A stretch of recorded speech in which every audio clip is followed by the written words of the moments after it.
Greetings and welcome to conversations on COVID and development here at the Center for Global Development. Today I'm really very happy to have with us Vera Songwe, who is the Executive Secretary of the Economic Commission for Africa. And Vera has been really in the forefront of helping to craft a response position of African leaders on the crisis and on its response. And I hope that we'll be able to have a conversation today that covers both developments on the ground and the international response to support Africa during this. So, Vera, welcome. Very happy to have you with us today. Thank you. Thank you. Very happy to be with you today. Thank you very much. So, Vera, I thought, you have been meeting regularly and with your own colleagues and with African finance ministers and other ministers. Today, here we are a few weeks, maybe actually even a few months into this crisis. The direct health sector impact has thankfully been a little more muted than some people had feared at the beginning, although there's a lot of uncertainty. We don't know whether this is just early in the cycle and things are going to get worse. But it is already clear that the economic consequences, both of the crisis and of the shutdowns, lockdowns in a number of countries, the closing of links with the rest of the world, slowdown of the rest of the world is already beginning to have an impact on many economies.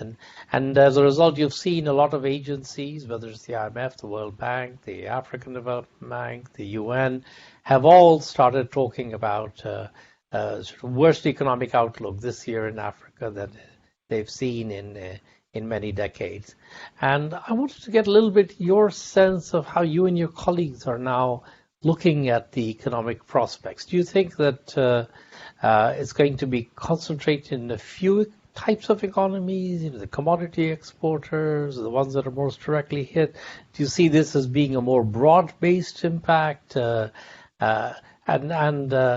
you now thinking that people have anticipated as bad as it's likely to get, or are ministers and you feeling that maybe things could actually get a little bit worse in the economic front? Thank you, Masood. Always a pleasure. I think, when the crisis started, and you do say it well, we on the continent, we're all looking towards a health crisis first. And but then when we did our first study, we realized that the health crisis hadn't reached the continent yet, but the effects of the economic crisis were fully and squarely embedded already in all the economies of the continent. And at the time, we were optimistic. Africa was supposed to grow at 3.2% in 2020, which already is not, as we all know, the numbers are not anything to brag about, but at least there was some positive growth. We had come from 2.4, so we were sort of turning the curve after a slump in commodity prices in 2014. And then we realized that this was actually hitting the economies quite substantially and across the board, to answer your question. It wasn't just some economies, as you said, because the African economy is so diverse, but the combination of a health pandemic and an economic recession, particularly in our large trading partners in China, in Europe, in the United States, meant that there was an indiscriminate sort of impact on the continent. Secondly, what we saw was the interruption in the supply chain. Trade literally stopped for everybody. It didn't matter what you were trading on or in, and trade stopped. We, as the Economic Commission for Africa, are probably privileged because we are one of the institutions that covers all of Africa. So we look at North, South, East, and West. And when we run our numbers, what we saw was a particularly severe impacts on all of the continent. Of course, in Central Africa, it's mostly a commodity-based sub-region. So oil prices slumped, Angola is the poster child in that sort of category of countries. But in North Africa, we have Algeria. But in North Africa, we have Morocco, we have Egypt, which are tourism economies, Tunisia, all of that. But Egypt in particular, also with trade and the Suez Canal, where because of the interruption in global supply chains, trade in that region also slumped.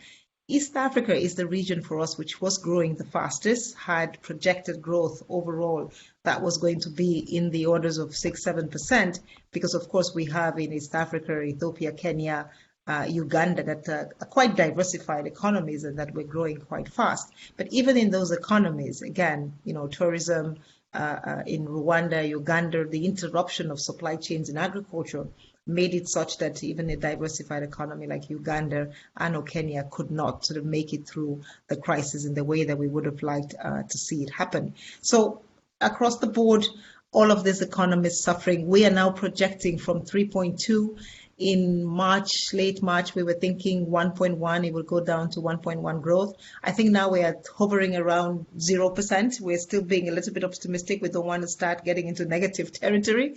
But if, the IMF continues the projections that they have for the global economy, we may have to see a revision of that. We are taking some comfort in the fact that, the US economy seems to be sort of coming back.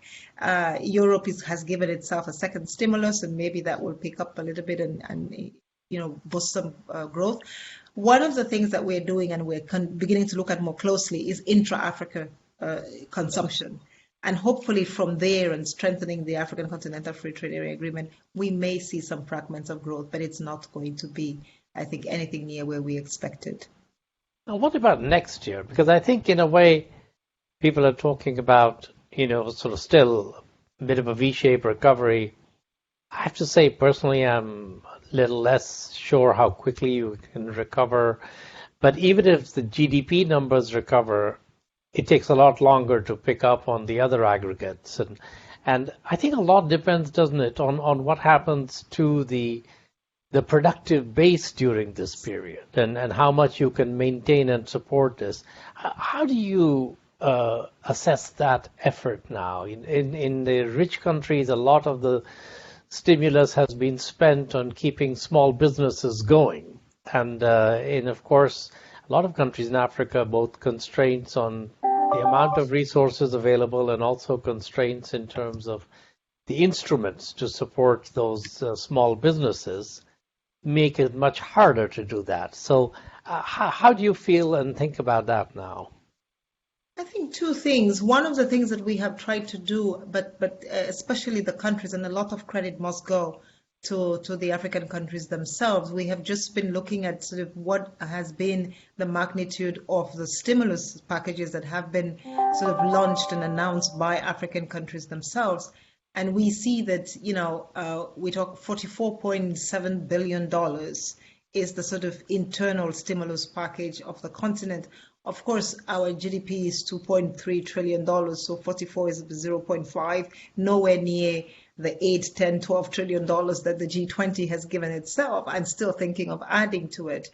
But a lot of that stimulus, I think, has gone exactly to where it needed to go, which was protecting the existing small businesses. So it's $44 billion, of which 20 billion is from South Africa, 6.3 billion for Egypt. So that takes half of the sort of varied stimulus package away. But what we have seen in Egypt, for example, is the support to small business, the sort of moratorium on tax payment for 3 months. The drop in the sort of, they have cut the energy prices in half so that small business doesn't have to sort of spend liquidity on the energy bill. So there has been a lot in the policy direction that has been taken by African governments to shore up, the small and medium enterprises. This is true, and this holds for, I would say, largely the formal sector and the formal SMEs. When you now go to countries maybe like Kenya and Ivory Coast, who've also taken similar measures, but where the small and medium enterprises are mostly in the informal sector, some of these measures may not necessarily reach them with the speed, the rapidity, and the intensity in which it is required for it to sort of begin to have an adequate ripple effects. And then, of course, you have issues around the governance processes. But there are things that Kenya has done, for example, reduce the cost of money transfers. This is sort of a unanimous, support process which helps everybody equally. But I think the easiest thing to do for our governments will be to find ways of supporting first the SMEs and keeping them in business. Of course, in Europe and in the United States, part of the stimulus in the US has been to pay employees not to fire their employers even though they're not coming to work. Because of the informality of the African economy, we really cannot launch a stimulus package like that. And so it makes it a little bit more difficult to sort of ensure that we protect small businesses. But some of the things that some of the governments have been trying to put in place is on the sort of procurement processes of state procurement processes is to see whether we can they can give more contracts to the SMEs. This, of course, leads to arrears issues and other things, which also are sort of a deadly point for our small and medium enterprises. But we are pushing as ECA to get all the arrears payments done so that all the sort of local government suppliers have some liquidity to sort of stay afloat. But it is still very challenging. I think, that, as you say, it's going to be challenging. I think the last thing you want is that, in a way, the stimulus packages are financed through arrears in the economy, because that's really taking away from, with one hand, what you try to give with the other, and you're actually taking away more in many cases than you can provide, and it's not a good way. And I would say that. And domestic arrears mean that you're actually taking away from the small slice that is the formal small sector. Supply. Yeah. Yes. Because actually the larger enterprises are probably the well-connected ones that are often first in the queue to get their arrears paid. Or the external ones who have the IMF batting for them. Well, exactly. So I think it's the small business holder that has the greatest difficulty in sort of making sure that they're paid. And they're the ones that are most vulnerable and don't have the ability to sustain without that cash flow coming in.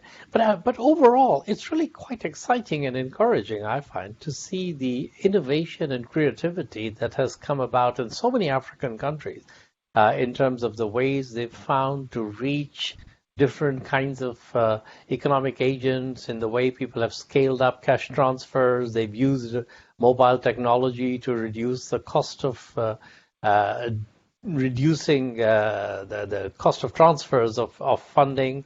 So I think that there are different ways in which people have been using mobile technology as well in this area, and all that I find really quite encouraging. Maybe some things that we can retain thereafter and also learn from in the rest of the world, actually.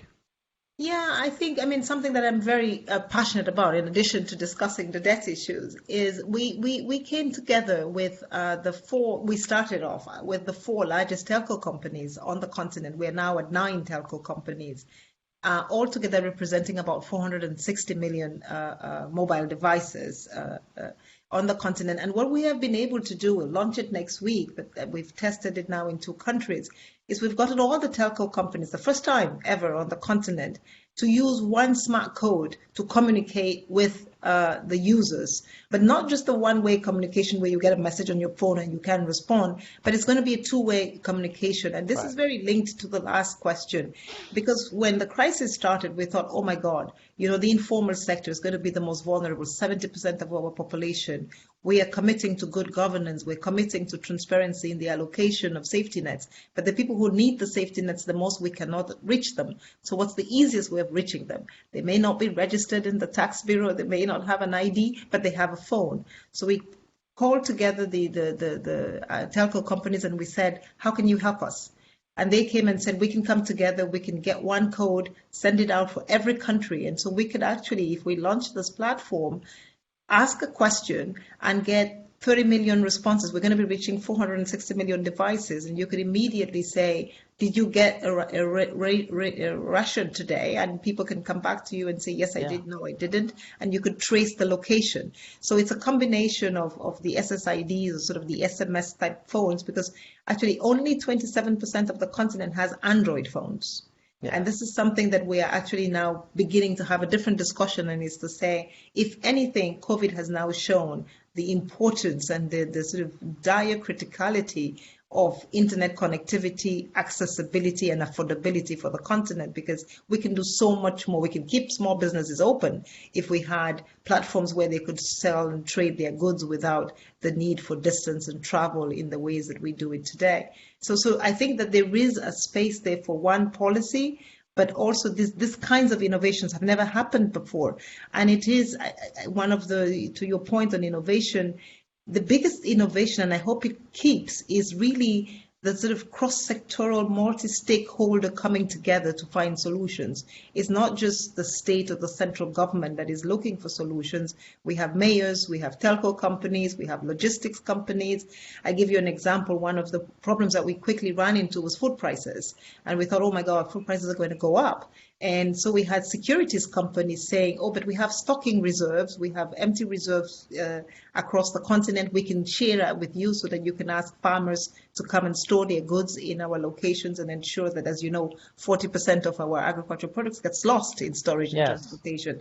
So it's just been an amazing but very heartwarming, I think, show of support, of collaboration, and of collective action that we hope we can keep post the crisis. Of course, we've had the amazing innovations of $1 pack test kits from Senegal with the young, kids who are developing that, and that gives us a sense also of sort of the cutting edge science and technology that you can find on the continent when we put our minds to it.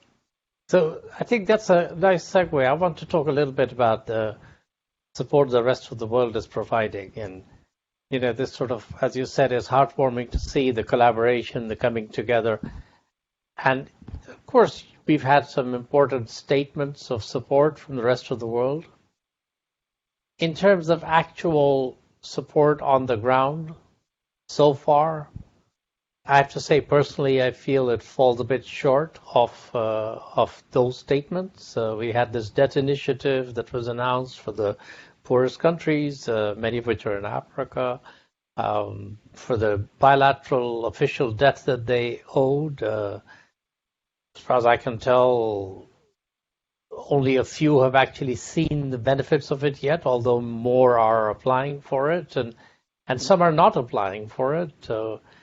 We can talk a bit about why that is. And we've also had some ramping up from the international financial institutions, the IMF and the World Bank, the African Bank. But the amounts are running so far in the sort of the low tens of billions of dollars, rather than the kinds of hundreds of billions that are likely to be needed during the next year. And I wanted to get a little bit of your sense first of the sort of aggregate response. I mean, do you feel that there's a bit of a stalling of momentum here, or do you think we're actually going full steam ahead? We just haven't seen the results yet. So, this is sort of classic. How should we think about where we'll be in 6 months' time if we stay on the current trajectory? This is a great question, and one of the questions and the worries that we all have now. Let's start with the beginning of the question, which is, what is the support, and then is it fading away or fizzling out? I may say, and then is it at the right levels? So I think, again, when we started the conversation with the African finance ministers somewhere in the middle of March, at the time everybody was waiting for the big health whammy and images of bodies across the continent, because we didn't have the right PPEs and our hospital beds per person were not adequate and all that. Thankfully, that didn't happen, but what we got was a huge economic hit. And so I think the first reaction maybe from the global community was surprise. What's happening? Why isn't Africa getting the health crisis? And so there was a need maybe for just time to take it in.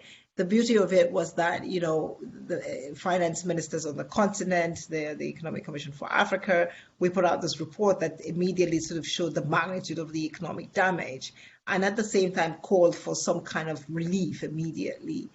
And thankfully, the IMF, the World Bank immediately responded saying, yes, we believe that some sort of debt relief is going to be important and needed. So this was the high point. And at the time we had called for debt relief for all of Africa. And I want to come back to this point because there is this sort of segmentation of the continent, which we believe is sometimes not very effective and doesn't sort of appreciate Africa's journey over the last 40 years as a continent. So, the IMF, the World Bank all came out and said, yes, we believe that this is a great idea. 2 weeks later, we put out another call being a lot more specific, saying it's $100 billion stimulus the continent will need, at least in the short run, a 2-year debt standstill across the board, some support for the private sector in the form of special drawing rights, which would allow for more foreign exchange and to support exactly the SMEs we were talking about. The IMF went forward, and I'm very happy to say, and immediately afforded debt relief, which means actually a cancellation almost of service payments and principal for 19 African countries, to the tune of about $226 million. So that was not a lot, but we also all know that Africa's debt has shifted a little bit from more sort of multilateral concessional lending into bilateral and private sector debt. We were very, very pleased to see the G20 come out, soon after, and also announce a debt service suspension initiative, now commonly called the DSSI. And the G20 DSSI went further because it didn't just say it's the Paris Club. It said Paris Club plus 7. Paris Club plus 7, I think the important one of the 7 was China. And we all know that Africa's debt to China is about $150 billion. We estimate that the ECA about $8.2 billion in debt service payments in the next 18 months. So for us, that would have been a huge boost in the process. And they had not just the low-income countries, but so the IMF gave debt relief to exactly the poorest, really low-income countries. We made a little bit of advocacy and lobbying, most of us, including yourselves, to say let's broaden the net a little bit. They went further and they threw in LDCs, and that allowed us to sort of take the blend countries into account, Nigeria, Ivory Coast, Kenya, and the rest. But then they also added Angola, which was a sort of nice and interesting touch that the G20 put in there. And so we had a slightly broader net. We still didn't have all of Africa, which is what the finance ministers called for. And the reason we're calling for all of Africa was because we didn't want to look at GDP per capita or GDP as the indicator, but we wanted to measure vulnerability. And at some point I had indicated that, Egypt, Seychelles, Mauritius are middle-income countries, but middle-income countries who depend on remittances and trade or tourism. And all of this had shut down. So maybe Seychelles and Mauritius became even more vulnerable than Uganda. So there is no need rushing to support Uganda if you're not rushing to support Egypt and Tunisia. So in some sense, the interconnectedness of our economies became quite important. But also, 40 years ago, 75% of Africa's economies were the poorest, low-income countries.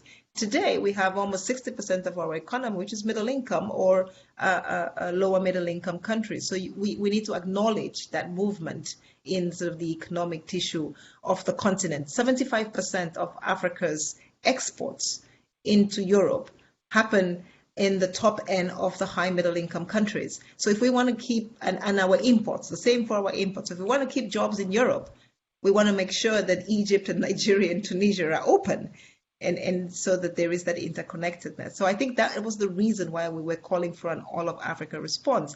Now, the 26 countries that are eligible as of now for the debt service initiative, 9 of them have actually accessed the facility. There has been, and this is your question, why have we seen some sort of slowness to get to the facility? I think first the facility kicked off May 1, but first there was a sort of a sense of we needed to understand, what exactly was the facility doing, clarify some of the wording.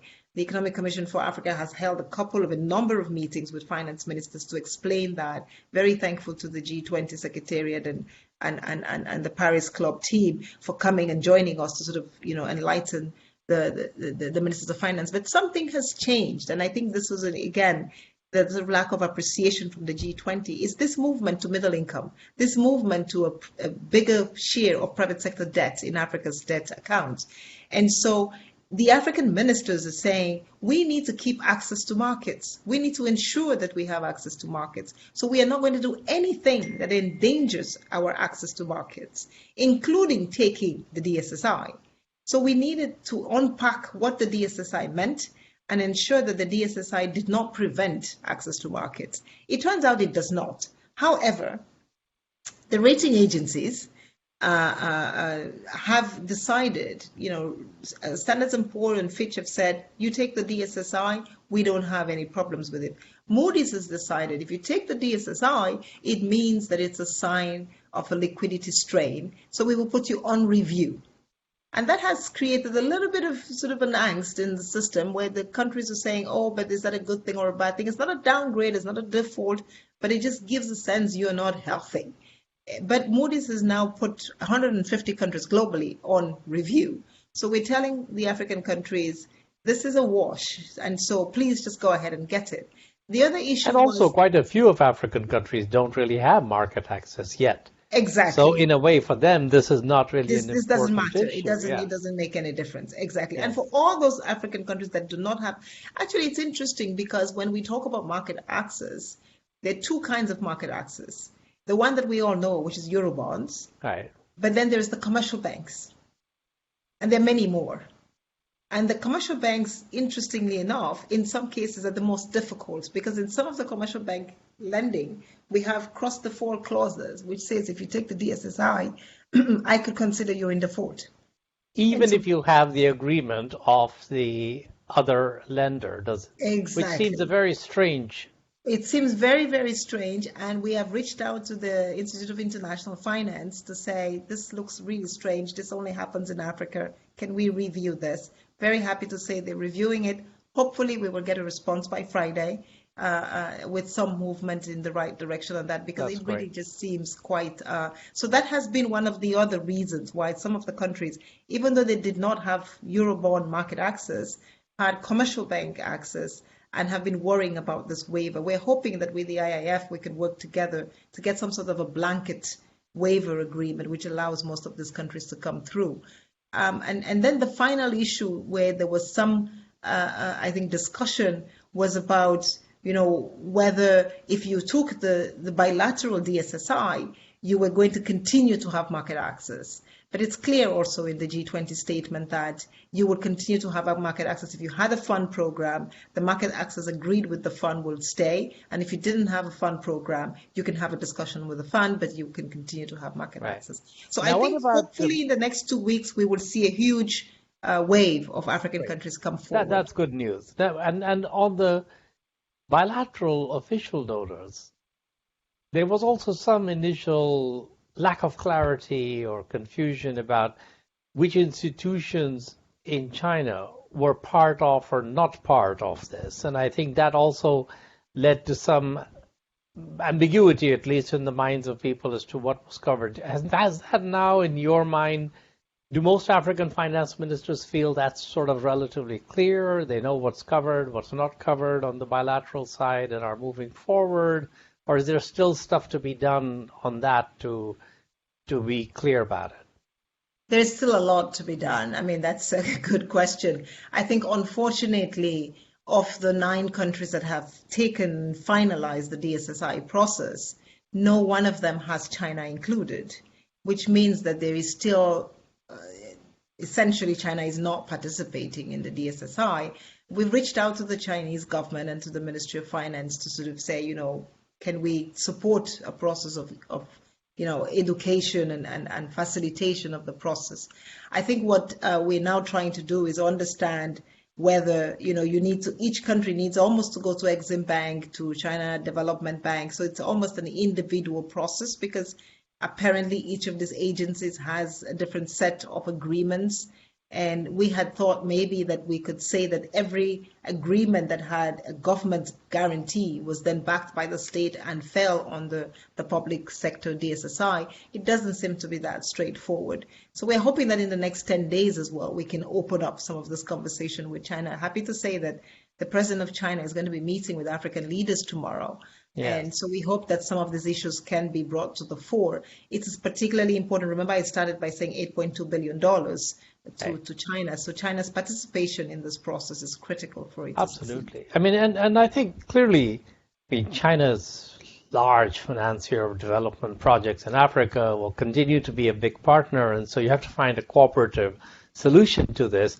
But it is important that we find a solution that minimizes both the time that is being lost in sorting these things out and the admin cost. I mean, African finance ministers have a lot of things they need to get done right now.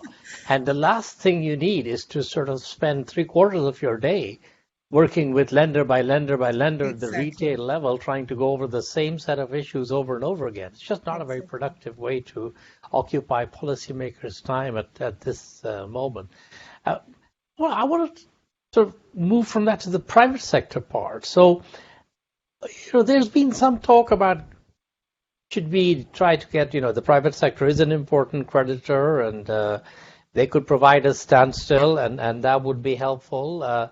But there is also a concern that if you even talk to the private sector about it, the rating agencies get a little anxious and so many countries are very reluctant, hesitant to do that. Where do you think this is going now? What's your sense of private sector Well, I participation? think two things, and I think we have to be very clear. When the finance ministers, together with the Economic Commission for Africa, called for across the board standstill, they were also very clear in segmenting, the approach to the private creditors. And at the time, we talked about putting in place a special purpose vehicle that will deal with the private sector component of the Yes. debt service suspension initiative. That was because we knew that a sort of standstill in the strictest form as applied to the bilateral side would never hold for the private Right. sector. I think there has been over the past 6 weeks a lot of confusion in the system about whether or not the African finance ministers wanted a standstill from the private sector. I don't think we wanted a standstill a la DSSI. We don't want a moratorium. We want an instrument, a financial instrument that will allow us to honor every obligation that we have with the private creditors, but at the same time generate some more liquidity for the countries, because that's essentially what the public DSSI does. It gives countries liquidity for 18 months, we hope, to sort of continue. And so what we thought, and so we've had different ideas, Brady bonds, repo market type instrument that we can actually, put out there that will allow countries, through this new vehicle to honor all their obligations, but at the same time maintain some liquidity in-house. And I think that's the right approach to this. I don't think that there is any appetite. Actually, I am convinced, I know that there is no appetite on the continent for any kind of moratorium on the private creditor side. I don't think that the private creditors either have any appetite for any kind of moratorium on that side. And I think that the rating agencies for sure are looking at any kind of default, any kind of conversation around suspension, and these countries will be downgraded severely. And let's remember, we are not talking about a downgrade from an A plus to a triple B. We're talking about, Sure. something much less into junk category or shutting your access to markets, which is Yes. not affordable for many Nobody of our wants that countries. because I think Exactly. everybody, I mean, if you think about the future, people are thinking about where they will get their finance in the future, and I think people are very wary, rightly, about taking steps that are going to jeopardize future access. Long-term Now, finance. as you say, I think it is important to move quickly from what is a little bit of a sort of dialogue that's going past each other to try and have a constructive conversation around, well, what are the ways in which we could have more liquidity during this period?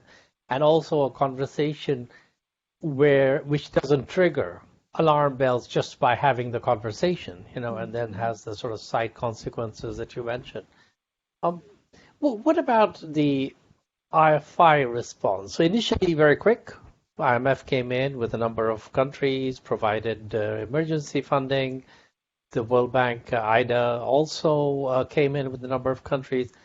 Now, this crisis is going to take longer, so we need to go around with a second round of support, because it's not just going to be through that second round will become a little bit more complicated because it's a question of whether you think of it as more emergency funding or whether you think of it as part of sort of regular instrument packages that these institutions have to support budgets and balance of payments over the longer term.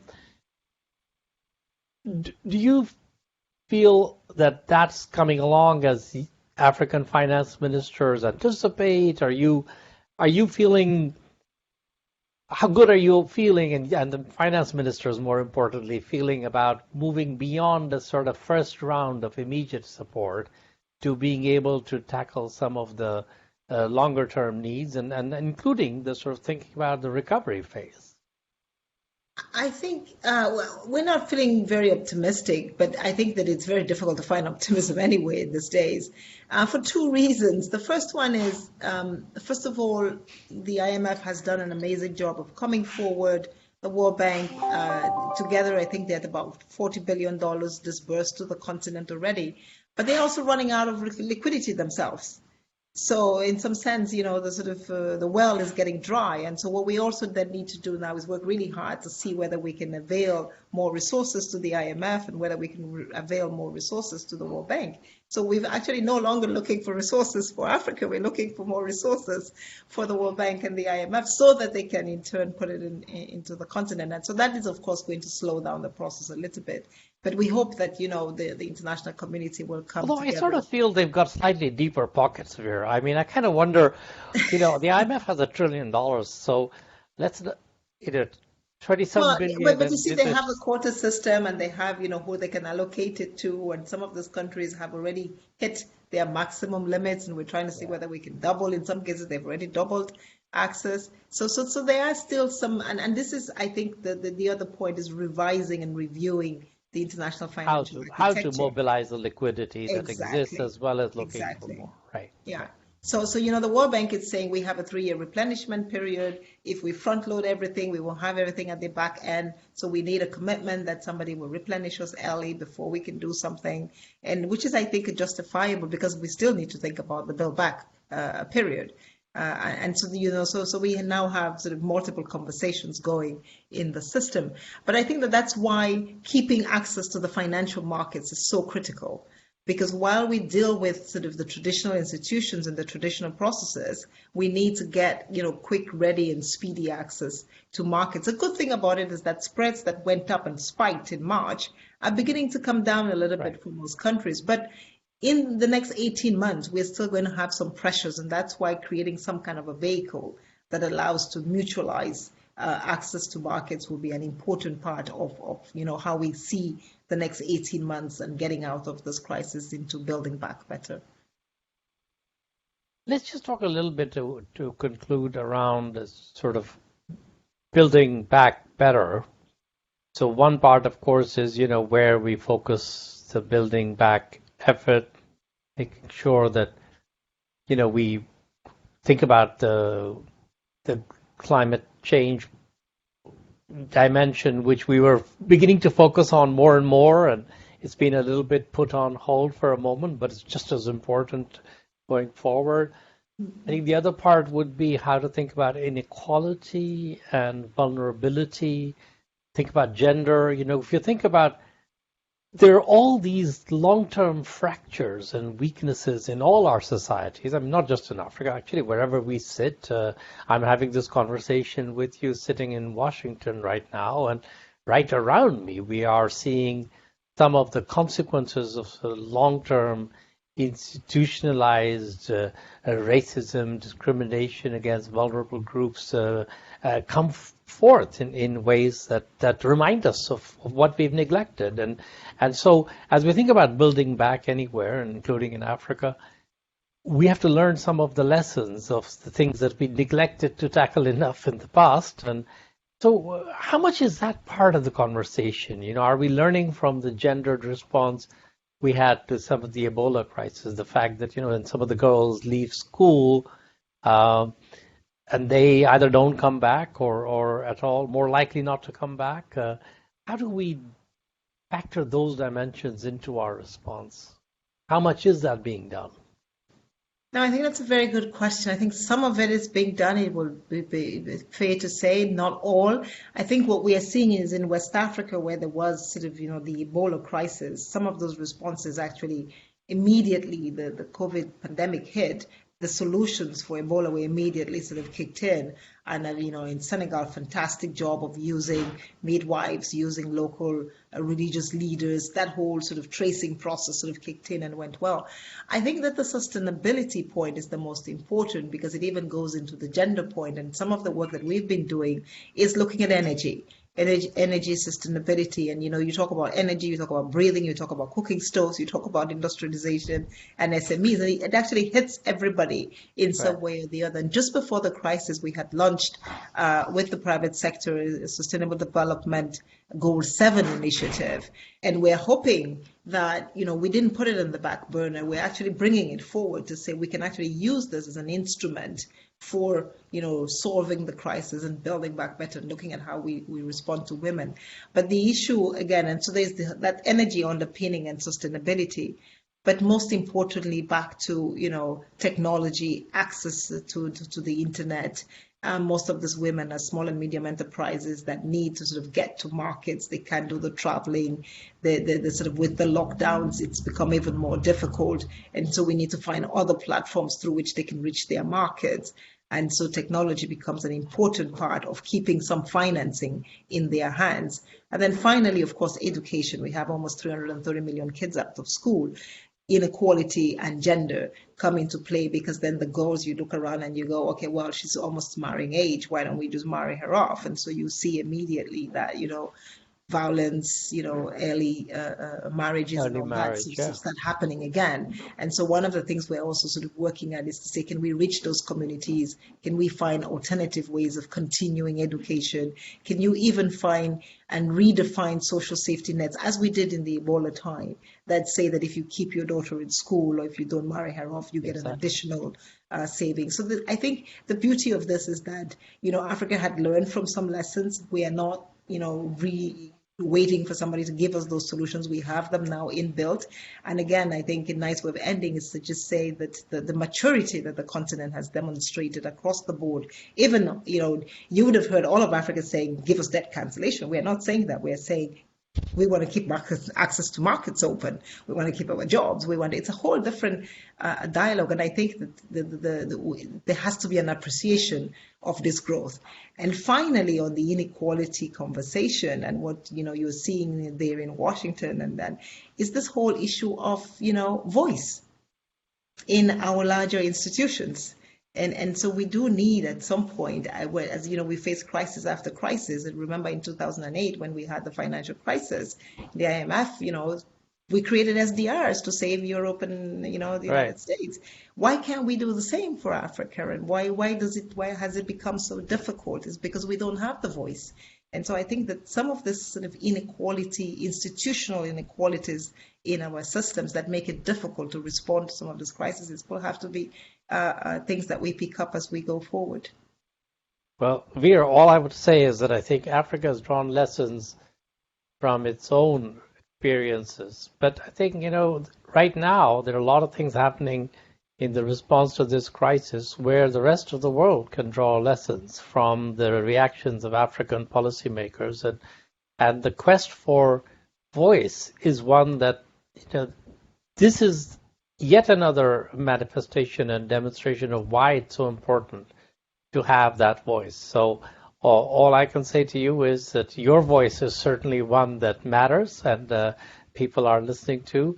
Thank you very much for taking the time to be with us. And I hope that in a few months we can reconvene and see whether we are both in terms of where things are moving forward and what additional lessons we can draw. Thank you again. Thank you very much, Masood. Thank you. Stay safe. Always a pleasure. And hopefully one of these days we'll be able to see each other and talk to each other from across the table. Thank Indeed. you. Look forward to that.